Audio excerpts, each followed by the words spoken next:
By the way, I'll tell y'all here first. I'm officially done talking about them bums. This is really, really real. We buried him, dig him up, and let him die again. It's all good. It's over. I'm gonna tell you why. Just simple, nigga. I'm not gonna be walking promo for another nigga. You know what I mean? Trying to get a bag. So, good luck to them stooges. But the road ends here with me and y'all. I violated y'all enough, said enough, embarrassed y'all enough. Y'all ain't said nothing then. At this point, whatever y'all got going on, good for y'all. Let's see who's, I always bet on time. It's the reason I've been around for 10 years. Let's see who's still up a year or so, okay? All right. Anyway, chat, what's good with y'all, man? I'm in here, man. I was out of town for the last, a while. My second time, really, traveling since COVID.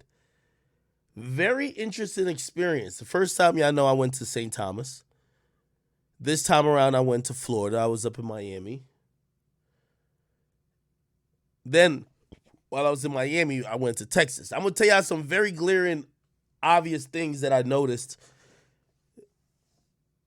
At least in Florida and Texas, you're looked as weird if you're wearing masks.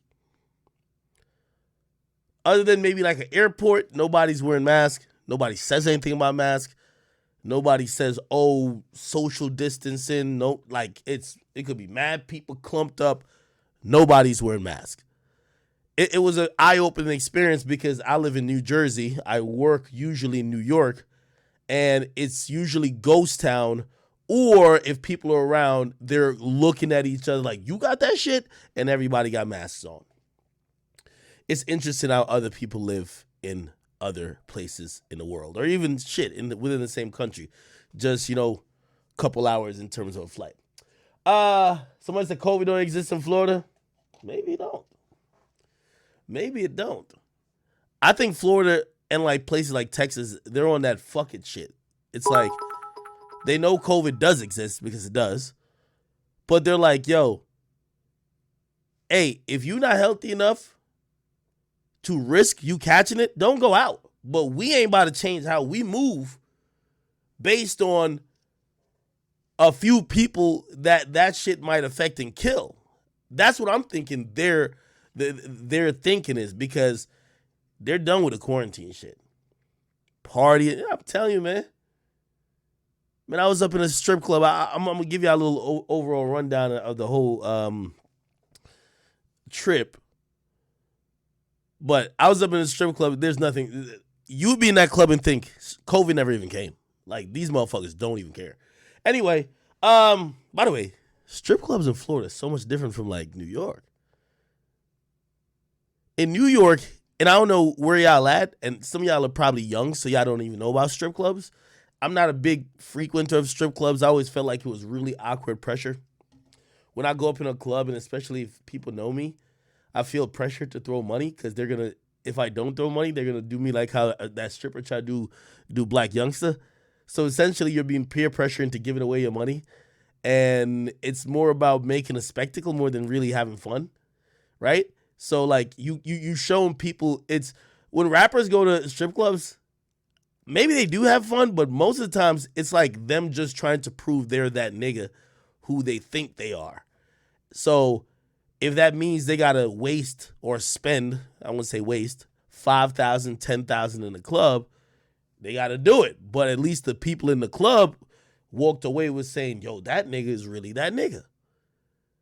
So, I'm not that big of a fan of strip clubs for that reason, okay? You know what I mean? There's a lot of other things I could do with money. Just not throwing it at chicks who, I guess you could just pay for them to fuck, but no, anyway. Okay, so let me give you the rundown of the trip. I went to Miami. Pretty much most of all, me and 6ix9ine, and I know some of y'all get triggered by that name. I get it. It's cool. That's my guy. I'm sorry. Our birthdays are 9 days apart. I was really telling him, I'm like, yo, we should just go out of the country, because truth be told, I can't really go much places with him that's populated. At least in mainland America. Niggas hate him. In DR, nobody give a fuck. Puerto Rico, I'm not saying people love him, but Yo, overseas is whatever. Anyway, we're supposed to go to somewhere. Looked like that wasn't happening. Anyway, I told him I would pull up. I did. And I'm going to be honest, it was a very dope experience. So, went to Florida, linked up with him. He had a show the next day in a place that I don't know if y'all have ever heard of. It's in Texas. It's called Hidalgo, Texas. And if anyone here from Hidalgo sees this, I want to salute to everybody from Hidalgo. Apparently, it's a southern Texas city that's pretty much on the border, right? Apparently, you can see the border a lot of places while driving in that city. If you don't know, 6ix9ine's Mexican. Despite maybe hood niggas not fucking with him, his Mexican audience still rocks with him and is still proud of him. Whether it's because they love him or whether they see, hey, you're still repping the Mexican flag and we could be you. Whatever the case is, it's like Nav, right? Like there's a lot of brown boys that support Nav that, you know what I mean? Even if they don't particularly love his music, they're gonna support Nav because Nav could be you. Nav is opening the door for people like you. So I went there and we flew their private jet, which, by the way, I don't know if y'all know how this works. I don't even know if I should tell y'all the mystery behind all this. There's no mystery behind it. 6ix9ine dominates, and he dominates a lot of, he commands a lot of, if you could pull 7,500 people to a venue in southern Texas, that's big. Some artists struggle with doing that in LA, in New York. Those are usually strong points for most artists. So to go to somewhere that's kind of off the map named Hidalgo, Texas, no disrespect, and do that, that's very big. So I believe the promoter sent a jet. They did all type of shit. Obviously, they're trying to make sure he gets to the show this and third. I rolled with him. We went to the show. It was good. It was really good hospitality. Police escort all over the place. They definitely didn't play around with possible any safety concerns. They made sure there was cops everywhere. There was vehicles on top of vehicles. Even if you were the fucking cartel, you would have literally had to just declare that city a war zone to do something. You get me? I'm gonna be honest. I was kind of taken aback. 7,000 people showed up, and every time I've gone to concerts, people, I remember Russ invited me to his concert. I always look for a few things. More than watching the performer, because a lot of times we know how these guys, if they're good performers or not. I look at the crowd. And I looked, even someone said it to me and it reminded me. I looked in that crowd in Hidalgo, Texas. I might have been the only black person at the show. The Hispanic community, there was a few whites in there. If you ask me, a lot of them don't give a fuck about snitching. They don't give a fuck about that type of shit. They're there to support him. That's one of the reasons why I think if 6ix9ine was black, he'd be done. You get me? Because he's not black, he's always gonna have these places that are pretty much slam dunks in him doing shows and all type of things like that. By the way, he put on an amazing show. He did rehearsal 10 minutes before. He's like, yo, act. I'm not going to lie. There was no opener. There was no festival, so this is 6ix9ine's concert. There's no official openers. Like, there were some local dudes, I believe, they performed before. But he asked me, he was like, yo, act. And he asked me this before when I went to Santa Ana. Said, yo, act, you got to perform. You got to do Blues Clues. He's like, yo, if people know me, they know you. I get it, you don't do music all that much, but shit, that song Blues Clues, like, if you perform it, people will fuck with it. And of course, you know, I'm off the hen dog, so I'm like, nigga, all right, just tell your DJ 10 minutes, hype up the crowd, and 10 minutes before you come out, nigga, I'm going to take the fucking stage. And by the way, I did. I'm going to play a small clip of it. I'm just giving you a recap just of the trip. It's on my personal page if you guys don't follow me.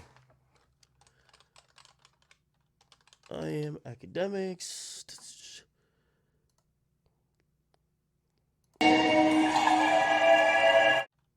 I am Akademiks.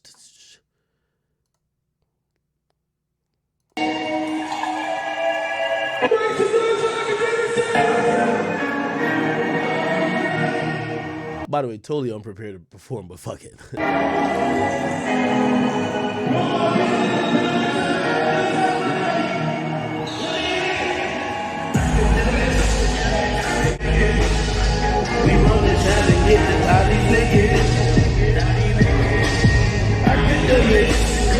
They got me feeling like I'm academic. When he got the problem, call the paramedics. Academics, yeah. They got me feeling like I'm academic. All right, and that was like the crowd perspective. Anyway, not gonna lie, which I don't know if they knew the song. They showed me love out there. Anyway, who cares? 6ix9ine did his thing.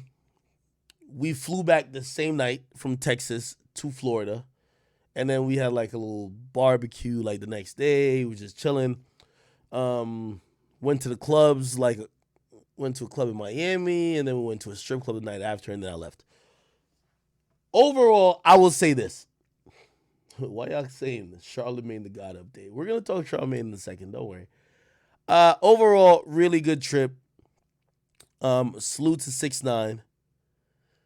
I think he's in an interesting place in his life because he's finally found some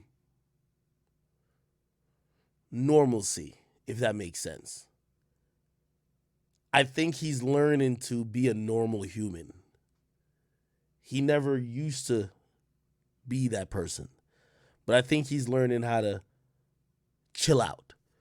And again, when someone has lived on the edge for 2 years, I do think that it's important for him to have this moment because niggas who live on the edge for too long don't last or don't survive or die. So I'm happy for him. Anyway, what else about that trip? Went to some Miami spot. Like the Miami spot was cool. I think it was my first time in Miami, really. I was in Miami cooling. I think we're at a spot called was it Booby Trap? Booby Trap? Or was it Kiki? It was one of them or both. I was about to go to Club Live or some shit like that. Then they told me there was like 15 rappers in there, and then I looked around and I said, "We're moving a little light on security today. I'm straight."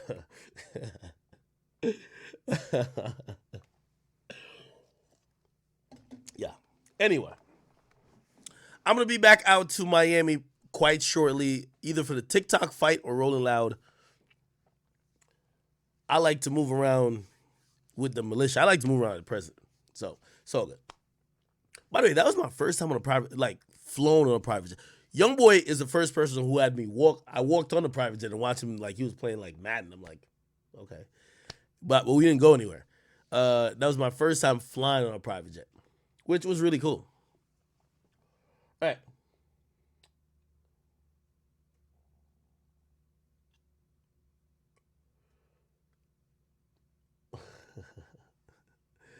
Yo, y'all all want a lot of bullshit. All right.